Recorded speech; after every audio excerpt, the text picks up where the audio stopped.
বাড়তি প্রেশার, বাড়তি চাপ, মাত্র কয়েক সেকেন্ডের জন্য থমকে গেল হলুদের দুনিয়া। তাহলে কি আবারও ঘটতে যাচ্ছে বড় অঘটন? এমন হাজারো প্রশ্ন যখন মনে, তখনই যেন ঘটে গেল অবিশ্বাস্য, অকল্পনীয় সেই মুহূর্ত। পুরো গ্যালারি উল্লাসে ফেটে পড়ল। কেনই বা ফিরবে না বিশ্ব চ্যাম্পিয়নরা, যে ঘুরে দাঁড়াতে জানে।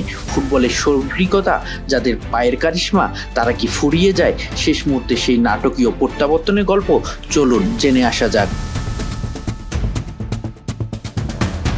যুক্তরাষ্ট্রের হিউস্টনে হাজারো দর্শকের সামনে বাঁচা মরার ম্যাচে মুখোমুখি ব্রাজিল ও জাপান। শুরু থেকে পাল্টাপাল্টে আক্রমণে দুদল, কিন্তু সফলতা যেন অধরাই থেকে যাচ্ছে বারংবার। ম্যাচের 29তম মিনিটে ঘটল বড় অঘটন। দানিলোর ভুল পাসে যেন কাল হলো ব্রাজিলের জন্য। জাপানের মিডফিল্ডার কাইসু সানো দুর্দান্ত দূরপাল্লার শট, বল জড়ায় জালে। মুহূর্তের মধ্যেই যেন ফুটবলটা স্থির হয়ে গেল মাঠে। গোল হজমের পরও একাধিক আক্রমণ চালায় ব্রাজিল। ভিনি, রদ্রিগো, মার্তিনেল্লিরা, কিন্তু জাপানের রক্ষণভাগে ফাটল ধরাতে ব্যর্থ হয় বারবার।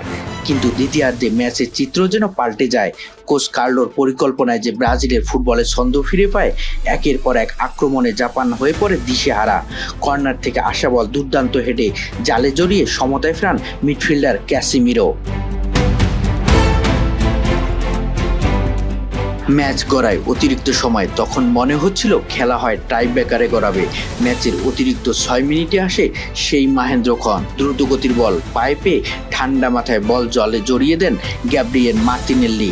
শেষ মিনিটে সেই নাটকীয় জয়ে রাউন্ড 16-এ কোয়ালিফাই করে বিশ্ব চ্যাম্পিয়ন ব্রাজিল। সবার আগে বিশ্বকাপের সকল খবর পেতে চ্যানেলটি সাবস্ক্রাইব করুন।